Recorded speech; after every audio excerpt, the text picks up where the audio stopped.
Too funny. Got a handful of Dodge transmissions, and I know Andrew would just love the fact that I picked him up with the Ford, you know. Oh, that's pretty cool look.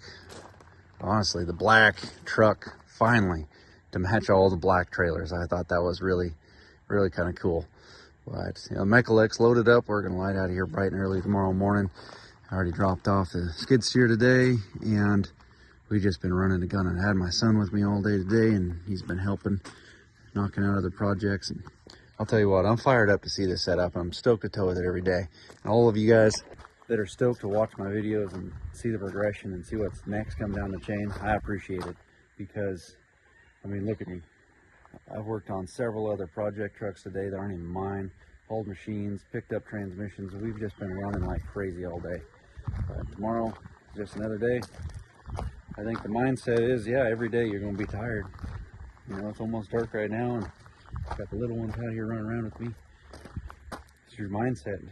Take on that extra little bit of energy. Yeah, it'd be nice to hit the couch, but then you just got to get up earlier tomorrow morning, get everything loaded up so you can take off and do whatever you got going on. We'll see you bright and early. Let's haul this neck up the hill, get some trees down there.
Well, we just wrapped up a little clearing project here. Removed some trees there, removed some over there, all around the house, the other side, and got rid of a bunch of logs that have been piled up for years. That we dropped these trees quite a few years back, and the owner never got around to it. Guy actually, despite all his successes, he goes out and still cuts his own firewood and splits it up, but just overran. So anyway, this is gonna be a cool video for you guys because we're gonna haul this, drop it off, and then we gotta go get the 12 from the last job because the log truck just finished picking up the last of the saw logs, and I need to haul the skid steer out of there after I finish mulching where the logs were. Haul it home. All right, we're gonna get this thing unloaded real quick. I'm gonna hit the road. It's funny, back in the day when I used to park the 08 here, I would pull in forward, shoot over here, and then back up. My parking spot was over on the other side of that, by that water wagon on the right, and then I could go out that way. But if things changed, and it's just easier to back in, not every time, but most of the time, somebody has to wait for me when I pull in off the highway, and probably like 1 out of 15 people are like stoked when I back in. Done it a couple of times, so if I mess it up, it's weird. But get this unloaded, go get the skid steer.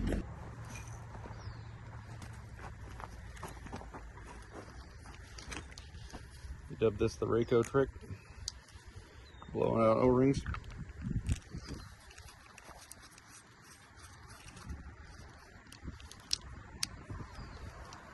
You gonna cage it? Too fat? I mean, no, it looks like it's all right.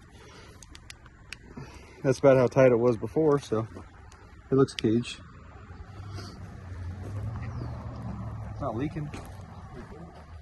How much pressure is on it right now?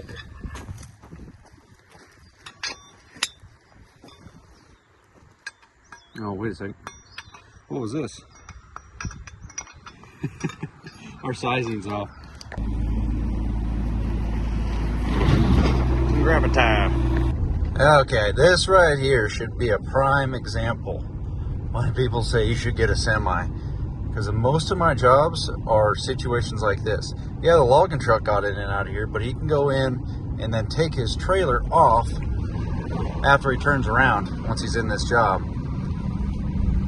I've got the big trailer in and out of here a handful of times, but look at this little entrance. We got the acre wide. I got the 22-foot bumper pole back there, which is technically, I'm longer with this setup than I was with my first gooseneck trailer. Just the way the math works on that deal. But the turnaround up here is very limited, and look how small this driveway is. We gotta go. Oh, he's got a, no way. This pisses me off right here. I'm so glad I left the big trailer here. I had to turn around and took the big machine out. But the logs are in the freaking way. I might be able to zigzag over there, but I have to drive over those bushes with the big trailer, and I did with this one as well. But he's got these all the way out on the edge here. Damn it, that pisses me off. I gotta mow all this stuff up real quick.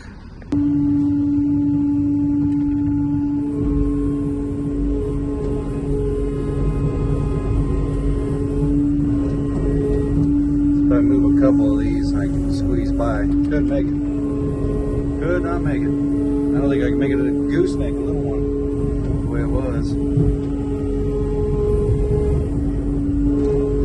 Customer was like, well, Andy backs in. I was like, well, Andy's in a freaking, he doesn't have a trailer until he's leaving.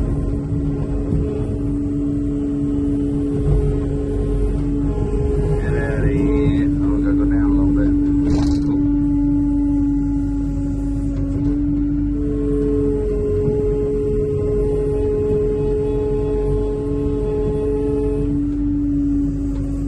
See if that gives me. All right, we're out of there.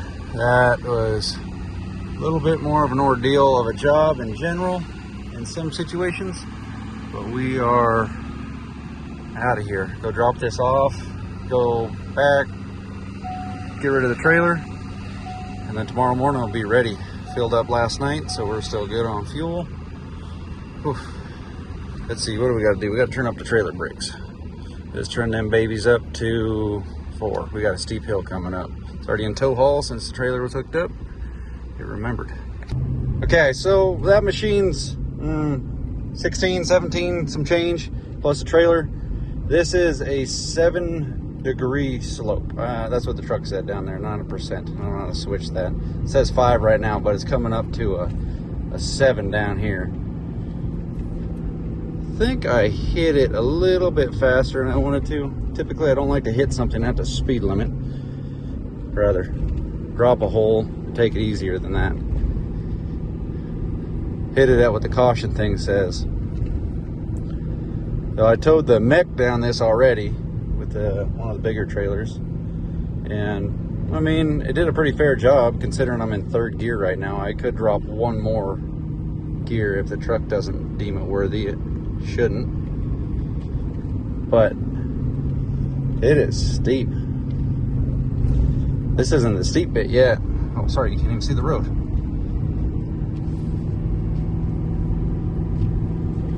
Doing a pretty good job holding it back. You gotta obviously slow down for the corners. Let's go ahead and drop it a second.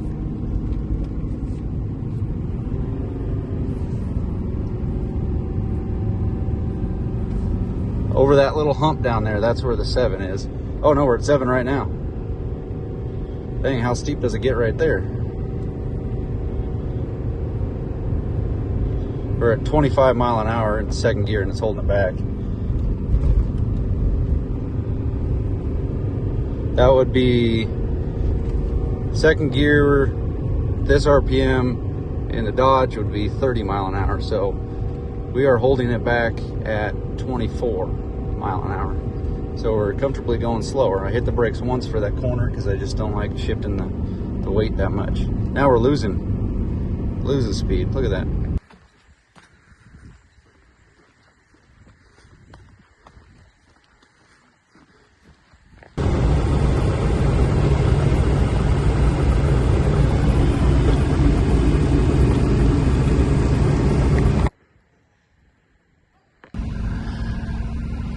Well, we got the big rig on there now. I got stuck behind, I guess, phase one of the garbage trucks earlier. And look what they do. They go right in the middle of the road. This guy's a little bit off to the side. But it's a small road. There was not enough room for me to go off. And I don't know what the fuck we're going to do right here. I'm not going off the road. See what he wants to do.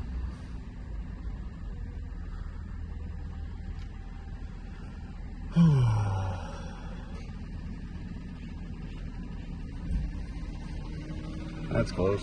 That'll work.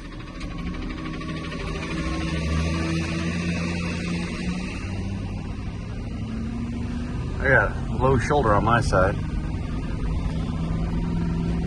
Put the truck in manual second gear for that hill back there. It pulled it at, 20? It wasn't gaining. It was a pretty steep hill.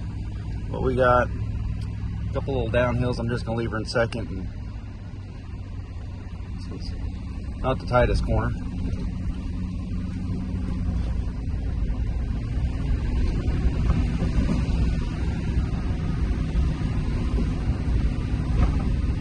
Takes it a second sometimes to get that exhaust brake to turn on.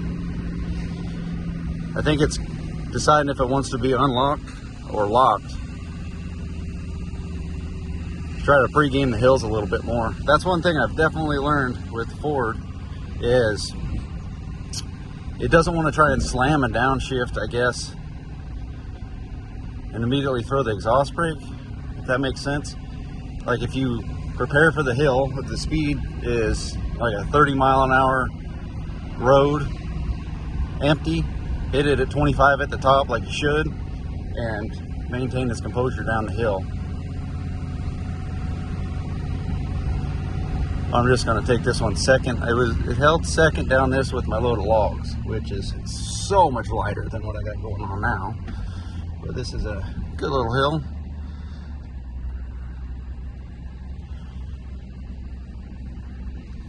On the brake a little bit to get it to realize I want to slow down.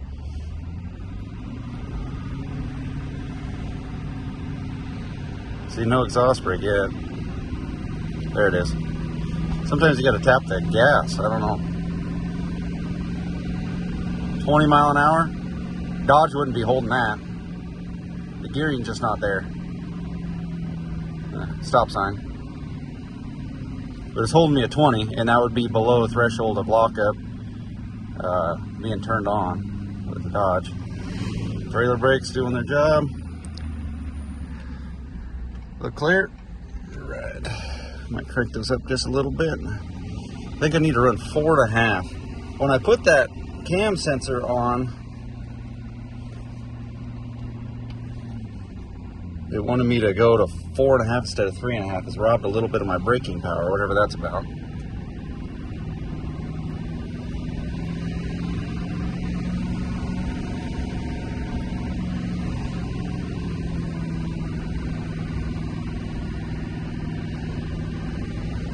Cruising. It's like through corners like this, I'm not trying to win any races. Let the truck just kind of cruise down through it, and I got a couple zigzags. I mean, we're going downhill a bit, 3 degrees, it's not nothing, but it's like by the time we get done with these zigzags, then we got a nice straightaway, hit the gas, get on out of town. This is not an easy hill. I remember the first time towed out of here with like a 12 to 14,000 pound machine behind my 3rd gen. It was straight up 3rd gear, just pinned. This thing is at 1400 RPM. It needs to downshift right here. See, there we go. Push throttle a little bit harder to get it go down to 4th. And it only gained 200 RPM. It is grunting this up here. Corners don't allow me to go any faster than this. At 1900 RPM in fourth gear, it's going to get real tight around these couple corners up here. We got a switchback deal, and then it's actually really crappy coming down the hill because the outside lane doesn't have as much overhang, but the inside, from what I recall, it's got a little bit more real estate.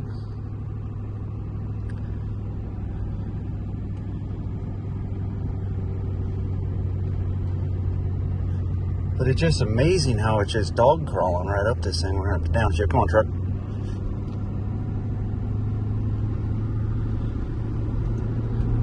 It's accelerating, towing a freaking prime tag.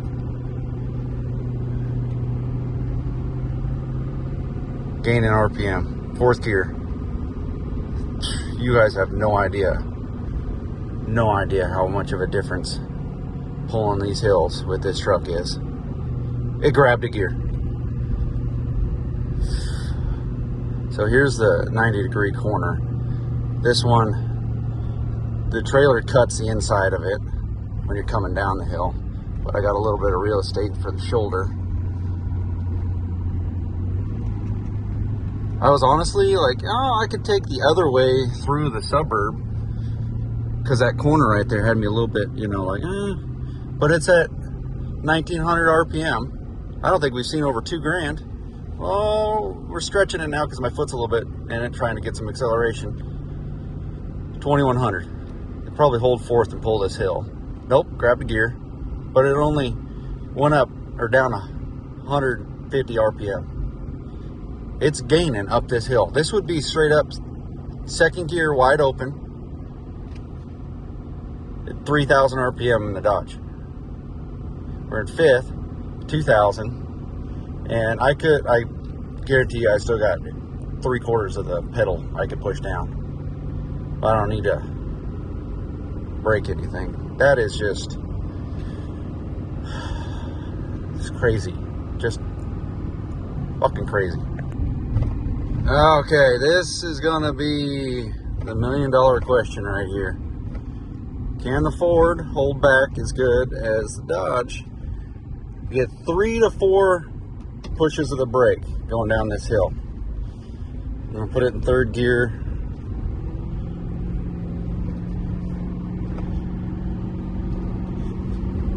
See what it does. Getting up there. Give it 1 for this corner. Held that one a little longer than normally would.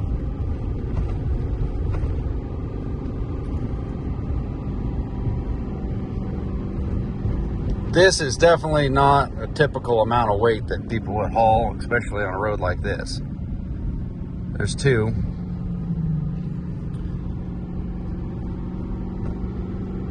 Could go a little bit faster down a hill like this, you know, if it didn't have turns. 34, 35 mile an hour. No, it's holding it at 3,200.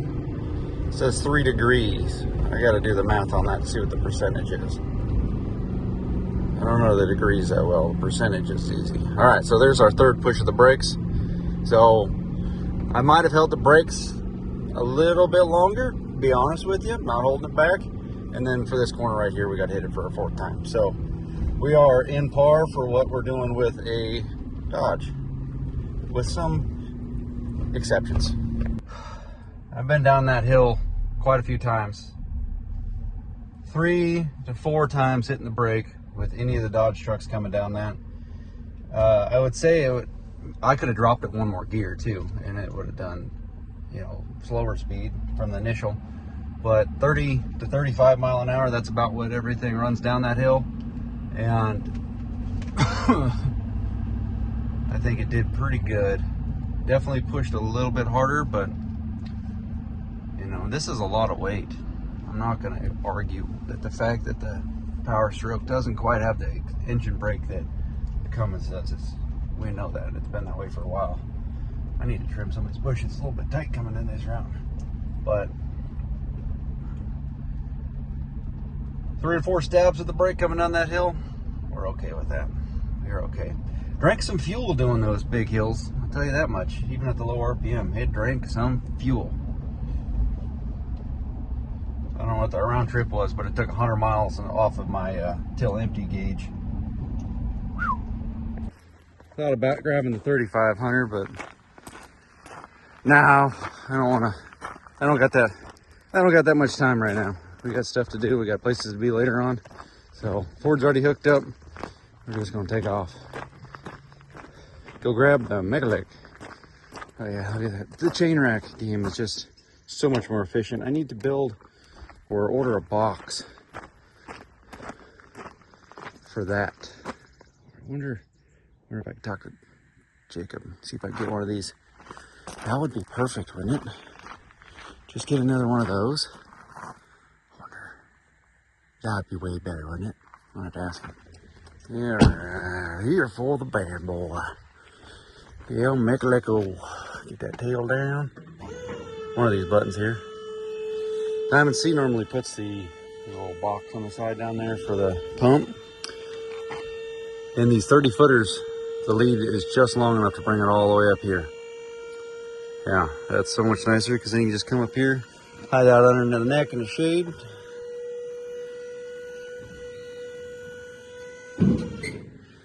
And you don't have to open the box, bend down, pull the cord out, and have to put it back or anything. She's just good to go. Oh, I gotta get the blower because that thing still got dirt on the tracks. Sawdust.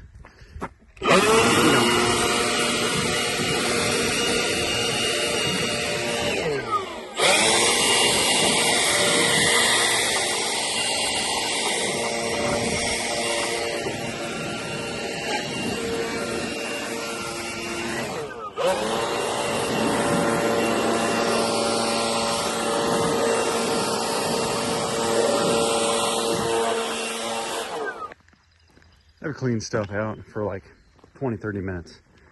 Getting all the stuff nix and nax, pressure wash it. Next day, hop on the road, and I swear, you still have stuff blowing out. Something about getting on the road that really cleans out whatever, wherever that stuff's coming from. Watch your power lines. Machine weighs around 23 with the grapple and the extra counterweight. Let's see how it's sitting on the overloads. Not touching the front one, it's slightly touching the back one. I do have a set of airbags. I've had them for a while actually, just haven't installed them. The same ones I put on the same brand anyway, I don't think the same size. That I put on the 96. Oh, okay.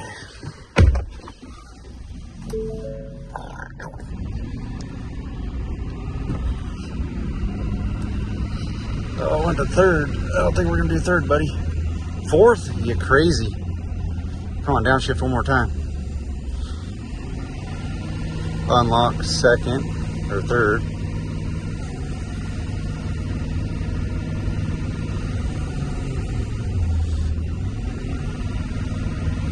Fucking thing. Go to first gear lockup and just do it. Thing got too eager with it. I pulled that in second gear and manual shifted it. That was the first time I've seen it do anything kind of weird. It just got too eager with it, thinking I was getting sped up going down that hill. Tricked the trans, screwed myself. Oh well, you guys saw it on video. I should have manual shifted it, but I was trying to film. That's my bad. I knew I was going to do that. I didn't think it was going to try to run fourth. That's just, oh man, that's a low wire. I didn't touch nothing.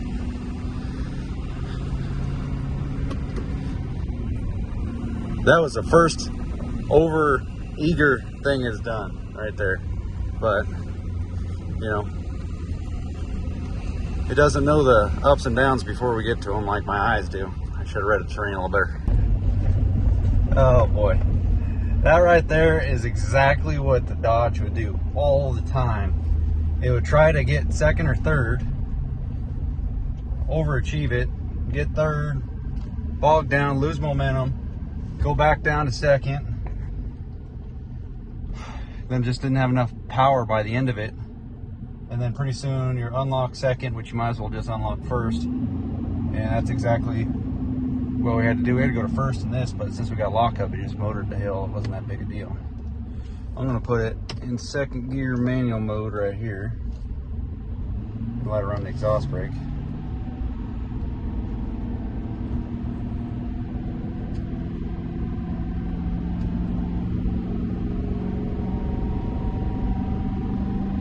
It's got to be running an exhaust brake. Holding it 22.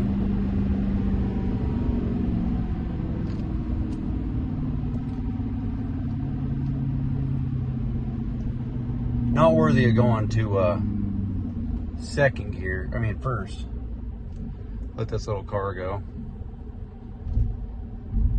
I like that. They don't even wave. I blatantly let them go by. Show a little freaking respect and just say, hey, thank you. Because I'm just going to putt these hills.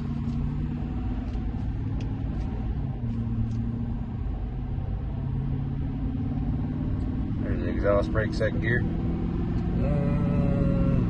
Kicks on at 15, maybe even less than that, depending on when you want to do it. When you let off the throttle, motoring down the hill.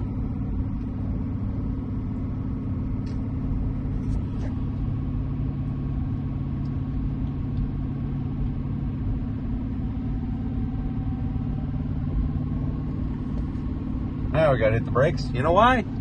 Stop sign. Now, don't get me wrong, I'm not talking up the exhaust brake on this truck like I've been wrong this whole time. It could use a little bit more. Ugh.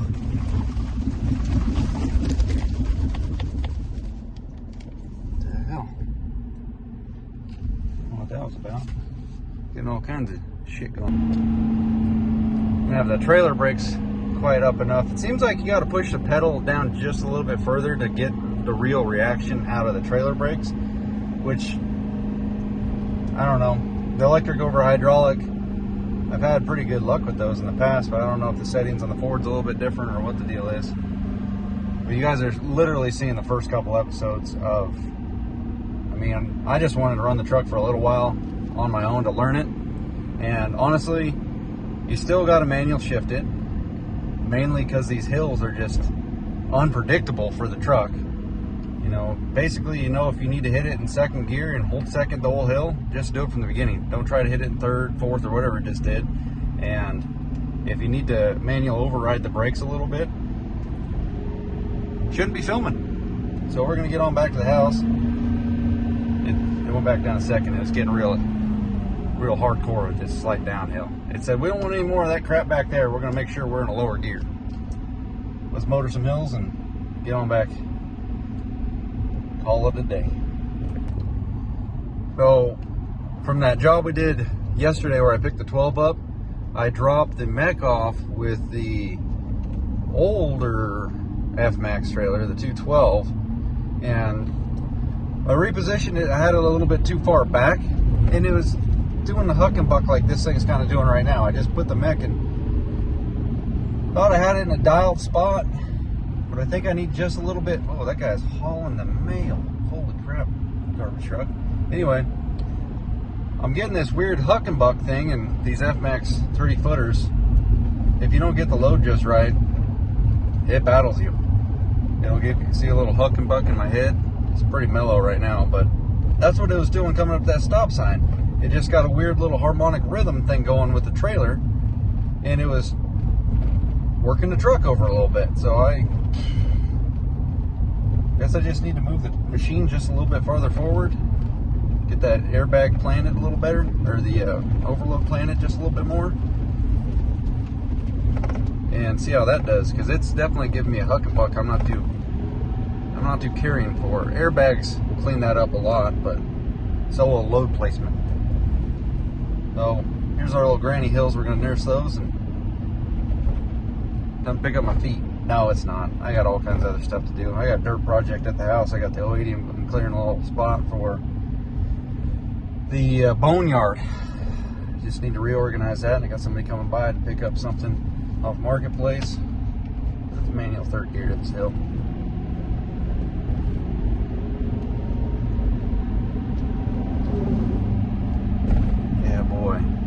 It's a lot of weight back there, folks.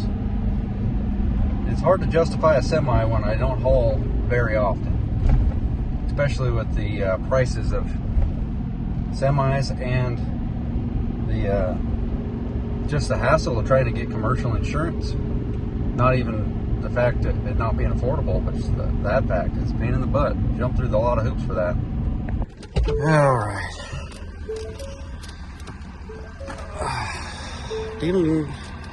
All the time. All the time.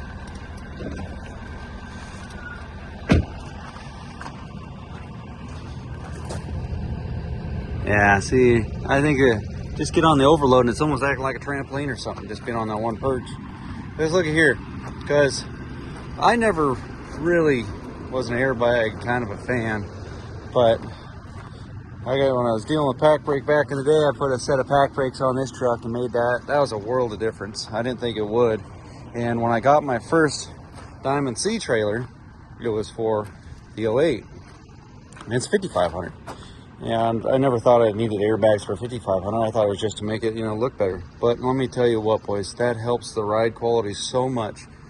Because a gooseneck can kind of push and pull on the whole chassis of a truck a lot more than you would think. It's way more planted than a bumper pull. But let's see how these airbags are. They got big round under these. Yeah, nice set of bags underneath there. Let me tell you, that made a big difference putting those on the truck. And I even put a set on my 96. Because, it should. Want to have a little tow rig out of it. You see them bad boys right there? And 66 has it. These two don't, because that one's got a BMW. And this one doesn't have nothing back there. It's got some heavy-duty coil shocks. But even Grandma's truck's got a set of bags. What I'm trying to say is, I've been pretty much against the idea of airbags up until I put a set on a truck. Even the 04 came with a set of bags, and I never even ran them because I just thought, who cares? But once I started running those, man, what a world of difference it made. So you can tell, the whole flock pretty much has a set. And I have a set down in the shop, so you see that in the next video. I'll install that. It's just to get rid of that little kind of a huck and buck bounce and help the rear end stay a little bit more planted. And I think we'll be right as rain. But I think we're going to end this one. Ford, honestly, is doing great. We got trailer brakes figured out for the 40K. Saw that in the last video. We need constant power to the trailer. And then the blue wire that would normally supply power to turn the brakes on is just a trigger. And the constant power that charges the trailer accessories is what powers it up. So we just had a blown fuse. I don't know what the deal is with that, but we just towed two of the heaviest machines that I have. And we went through some nasty crap with it. If you lost trailer brakes, you'd be screwed. I lost trailer brakes, I'll tell you this story, with the 08 back in the day. The axle seal on that Texas Pride, all four of them failed and contaminated my brakes. So I had no trailer brakes. I mean, there might have been 5% or something. And this thing stopped the 080 going down a nasty steep hill, just the truck. So, you know what I want to do while we're talking? Let's look here, because I don't know. You see how big the brakes are? The old piston big doggers. Let's look at the Ford, because I know the ones on this thing are definitely smaller than a 5500. I feel like this thing's got good brakes, like it should, but I just feel like you gotta put the pedal down. But oh yeah, it's got the monsters. Yeah, now this thing should stop it. But again, then the truck's smells like chlorine. This truck's got to be. Actually, I looked it up. This thing loaded down with some random gear, slip tank and stuff is mid 8s to 8,800, somewhere in there. So just call it 8,500 pounds. Depending on the configuration for a 450, I mean, it's aluminum truck, some of it, it's about the same in the 450 class. Plus I got Alcoas pretty much all around except for the inners. But 8,500 pounds, my 5500, my OG, and not my OG, but the 22 5500, that thing weighed 10.5 before I put the toolboxes on it. So it weighed 2,000 pounds more than this truck right from the kick. So that's a big difference. So call it 3 after the toolboxes and tools and stuff in there. 3,000 pounds difference. So that would, right there, that would give it a bigger, call it a footprint to stay planted. It just had a lot more beefcake in front of it. So that's why you got to get these new breed trailers. That's why they're making these trucks so capable, is so that you got the hydraulic disc brakes, make a huge difference. This trailer and that trailer both have them. The little ones, the 10K axles, I can't haul really enough to, technically, you could put the hydraulics on there, but those little guys have done the job pretty well. And anyway, we're gonna end it here